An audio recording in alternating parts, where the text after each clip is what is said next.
মই বহিৰাগত বঙিয়াৰ এই গামোচাখন এইবাবেই নিপিন্ধো কাৰণ এই গামোচাখনে এই শিপিনীসকলৰ পেটৰ ভাত মুঠি মাৰি নিছে।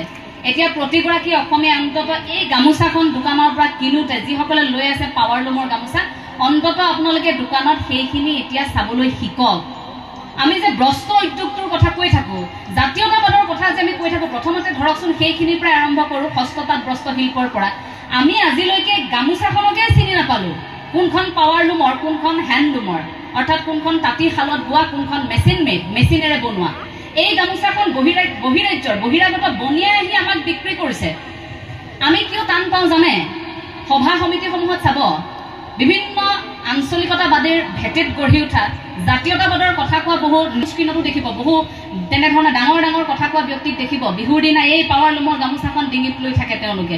কাৰণ এই গামোচাখন কেতিয়াবা সভাই সমিতিয়ে আপোনালোকে গ'লেহে দেখিব যে গামোচাখন চিনাক্ত কৰাৰ ক্ষেত্ৰত তেওঁলোক একেবাৰে অসফল। গতিকে শিপিনীগৰাকীক সন্মান কৰিব নাজানিলে একোৱে লাভ নহ'ব।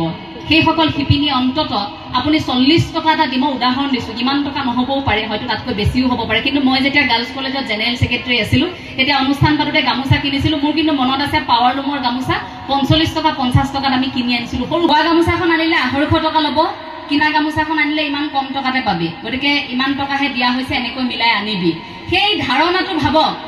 সেই সাধাৰণ কথাটোৰ কাৰণে আমি এই শিপিনীগৰাকীকে তেওঁৰ প্ৰাপ্যটোৰ পৰা বঞ্চিত কৰিলোঁ।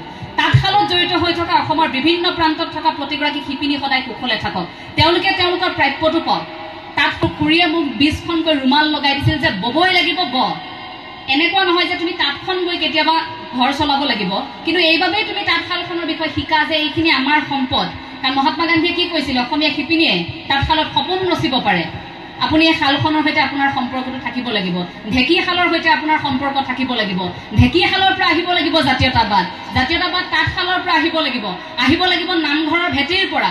জাতীয়তাবাদ মঞ্চত নহয়, জাতীয়তাবাদ এই দল সংগঠনৰ প্ৰতিবাদত নহয়, জাতীয়তাবাদ অকল মঞ্চৰ ডাঙৰ ডাঙৰ ভাষণ, বিভিন্ন ধৰণৰ ছেমিনাৰ হলত নহয়। এই কথাটো মনত ৰাখিব। বুকুত কঢ়িয়াই লৈ ফুৰক জাতীয়তাবাদ।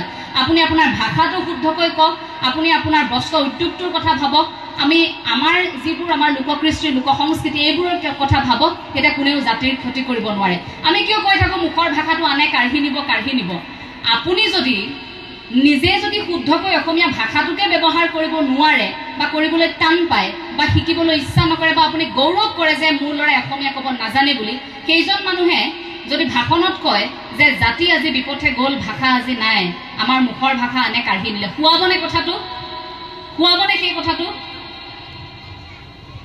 কিয় আমি আমাৰ সেই সম্পৰ্কবোৰ পাহৰি গ'লোঁ? আংকল, আণ্টি, এই শব্দবোৰৰ সলনি আমাৰ ইমান ভাল লগা শব্দবোৰ আমি তাৱৈ, আমৈদৌ, বৰমা, বৰ্তা, বৰদেউতা, আপা, নিচা, এই শব্দবোৰ কলৈ গ'ল? আমাৰ এই শব্দবোৰ আমি কিয় ব্যৱহাৰ নকৰোঁ? আমাৰ ভাল লগা কথাবোৰত আমি কিয় অসমীয়া শব্দটো ব্যৱহাৰ নকৰোঁ? অসমীয়া কথা কোৱা মানে আপুনি এনেকুৱা নুবুজায় যে উচ্চ শিক্ষিত একাংশ ব্যক্তিৰ সৈতে বহি আছে, আপুনি দুষাৰ ইংৰাজীত পাতিব নোৱাৰিলে মানে এনেকুৱা নহয় যে আপুনি অশিক্ষিত। আপুনি অন্তত সেই ব্যক্তিসকলৰ সন্মুখত বুকু ভিন্দাই অন্তত অসমীয়াত দুষাৰ কথা শুদ্ধকৈ কৈ আহক। আপুনি চাব আপোনাৰ যিমান ভাল লাগিব যে জাতিটোৰ ক্ষেত্ৰত অন্তত মই ভাষাটোৰ ক্ষেত্ৰত এইখিনি কাম কৰি আছোঁ, সেই সুখটো কিন্তু বৰ বেলেগ ধৰণৰ।